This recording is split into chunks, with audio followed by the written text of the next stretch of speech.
Assalamu alaikum. I'm Sir Muhammad Kashif, chemistry teacher from Hub School System DHA campus.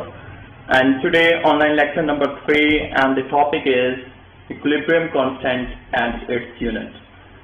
Last time हमने बेटा पढ़ा कि equilibrium जो constant होता है इसको हम K से डिनोट करते हैं, जाहिर करते हैं, और ये आमतौर पर हमारे पास किसके इक्वल होता है? प्रोडक्ट ओवर रिएक्टेंट के इक्वल होता है। अब यहाँ पे हमारे पास जो फार्मूला बना है, अगर हम जनरल फार्मूले की बात करें, सिंपल फार्मूले में क्या था कि ऊपर हमारे पास प्रोडक्ट होती थी और नीचे हमारे पास क्या होते हैं? रिएक्टेंट होते हैं। और लास्ट टाइम हमने इसकी कुछ एग्जांपल भी देखी थी, इस तरह मैं आपको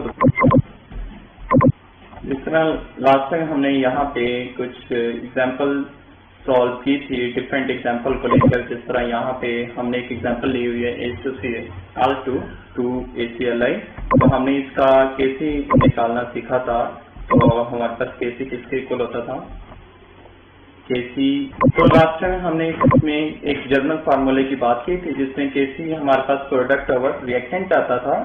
और जिस तरह मैंने यहाँ पे प्रोडक्ट देखे तो वो ACl है, तो ऊपर मैंने प्रोडक्ट लिख दी है और नीचे H2Cl2 यानी कि रिएक्टेंट है तो वो मैंने लिख दिया है। और इसके साथ हम क्या करते थे कि यहाँ पे जो हमारे पास नंबर ऑफ मोल होते थे वो इसकी पावर बन जाता था, यानी कि नंबर ऑफ मोल प्रोडक्ट में कितने हैं? 2 हैं, तो यहाँ पे 2 पावर आ जाती थी।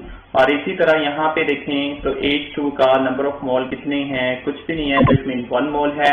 यहाँ पे कुछ भी नहीं है तो 1 मोल है, तो इट मीन आप ऊपर 1 लिखें या ना लिखें। ये लास्ट टाइम का लेक्चर था जिसमें हमने डिफरेंट एक दो और एग्जांपल को भी डिस्कस किया था। तो आज भी हमारा जो यानी कि लेक्चर है वो इसी से रिलेटेड है। आइए आज हम इसको मजीद अब बेटा इसको देखिए कि हमने क्या किया, प्रोडक्ट ओवर रिएक्टेंट लिखा। ये आपको लिखना आ चुका है। जिस तरह ऊपर भी ये गिवन है कि Kc किसके इक्वल होता है, ऊपर हमारे पास प्रोडक्ट होती है और नीचे हमारे पास क्या होते हैं? ये देखें रिएक्टेंट होते हैं। फिर रिएक्टेंट के ऊपर उनकी क्या आ जाती है? प्रोडक्ट के ऊपर प्रोडक्ट के मोल की पावर आ जाती है, रिएक्टेंट के ऊपर रिएक्टेंट के नंबर ऑफ मोल की पावर आ जाती है। आज हमने इसका एक और टॉपिक देखना है कि इसके यूनिट कैसे फाइंड करते हैं। तो देखिए हमारे पास ऊपर पड़ा हुआ है प्रोडक्ट। तो प्रोडक्ट या कोई भी हमारे पास यहाँ पे रिएक्टेंट में कोई चीज होती है, प्रोडक्ट में कोई चीज होती है, उसका वैसे जो यूनिट होता है वो मोल पर डीएम क्यूब लिया जाता है। तो आप देखें कि हमारे पास प्रोडक्ट पड़ी हुई है तो इसका यूनिट क्या आ गया? मोल पर डीएम क्यूब आ गया। तो ऊपर स्केयर लिखा हुआ है यहाँ पे, ये देखें, तो यहाँ पे भी हमने एज इट इज क्या कर दिया? स्केयर लिख दिया। अब नीचे देखें हमारे पास H2 है, तो H2 भी किस में लेंगे? मोल पर डीएम क्यूब में लेंगे। और इसी तरह Cl2 भी किस में लेंगे? मोल पर डीएम क्यूब में लेंगे। और इनके ऊपर कोई पावर नहीं थी, मीन 1 पावर थी, तो यहाँ पे भी देखें तो इनके ऊपर भी 1 पावर है। अब देखें ये मोल पर डीएम क्यूब का स्केयर है। अगर आप इन दोनों को भी मल्टीप्लाई करवाते हैं, सेम है, तो मैथ क्या कहती है? जब दोनों सेम होते हैं, नंबर आपके मल्टीप्लाई होते हैं, तो उनकी पावर ऐड हो जाती है। इट मीन इसकी 1 पावर और इसकी 1 पावर कितनी हो जाएगी? 2 पावर हो जाएगी। तो इट मीन ये भी मोल पर डीएम क्यूब का ऊपर क्या आ जाएगा? होल स्क्वायर आ जाएगा। तो इट मीन ये हमारा इसके साथ नीचे वाले के साथ क्या हो जाएगा? कैंसिल। तो आंसर हमारा क्या आ जाएगा कि इस इक्वेशन में इनका कोई यूनिट Kc का नहीं है। तो आंसर हमारा क्या होगा? No unit. So hope you have understand.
अब हमारे पास एक और एग्जाम्पल है जिसमें N2H2 आपस में कंबाइन होते हैं और हमारे पास अमोनिया बनाते हैं NH3।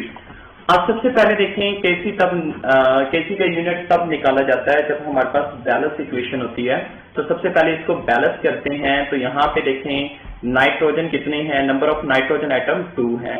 रूल क्या कहता है कि इस एरो से पहले क्या होते हैं रिएक्टेंट में एटम की तादाद प्रोडक्ट में एटम की तादाद इक्वल होनी चाहिए। बिटवीन इस एरो के लेफ्ट और राइट साइड पे नंबर ऑफ एटम की तादाद इक्वल होनी चाहिए। Then this kind of equation will called balance equation. तो केसी का यूनिट तब आप निकाल सकते हैं जब आपके पास एक बैलेंस इक्वेशन होती है। तो यहाँ पे देखा नाइट्रोजन के एटम 2 है, तो यहाँ पे 2 करने के लिए हम 2 से मल्टीप्लाई कर देते हैं। जब 2 से मल्टीप्लाई करेंगे तो ये मैथ का असूल ये कहता है कि 2 इसके साथ भी मल्टीप्लाई हुआ है तो इसके साथ ही मल्टीप्लाई हो चुका है। तो यहाँ पे हाइड्रोजन नंबर ऑफ हाइड्रोजन कितने हो जाएंगे 2 3 6। तो यहाँ पे 6 करने के लिए हम 3 से मल्टीप्लाई करवा देंगे। अब हमारे पास ये क्या आ जाएगी, एक बैलेंस इक्वेशन बन जाएगी। अब हम केसी निकालेंगे। केसी जिस तरह लास्ट टाइम हम निकाल चुके हैं उसी तरह हम निकालते हैं।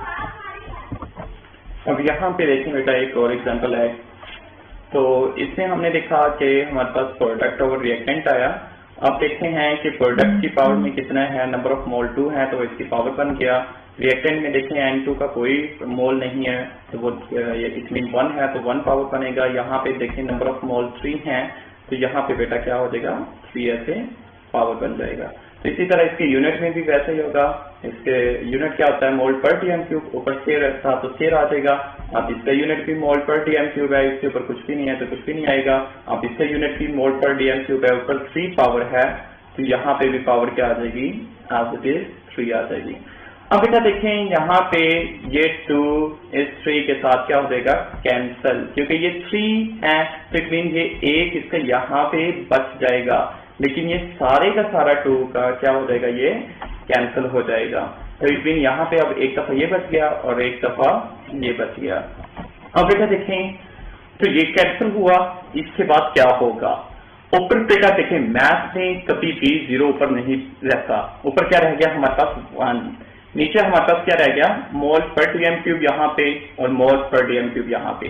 अब जब मल्टीप्लाई होगा तो पहले तो मोल के साथ मल्टीप्लाई होगा। तो मैथ का रूल क्या कहता है कि मोल की जो पावर है वो आपस में क्या हो जाएगी ऐड हो जाएगी। इसकी 1 पावर और इसकी 1 पावर, 1 और 1 कितनी पावर हो जाएगी यहाँ पे 2। अब डीएम क्यूब जब डीएम क्यूब के साथ मल्टीप्लाई होगा तो मैथ का रूल कहता है कि जब ये सेम आपके वेरिएबल मल्टीप्लाई होते हैं तो इनकी पावर क्या हो जाती है ऐड हो जाती है। तो डीएम क्यूब की जब पावर ऐड होगी तो ये -6 पावर है और -3 पावर है, ये भी -3 पावर है। तो -3 -3 कितना हो जाएगा 6, -6 आंसर आ जाएगा।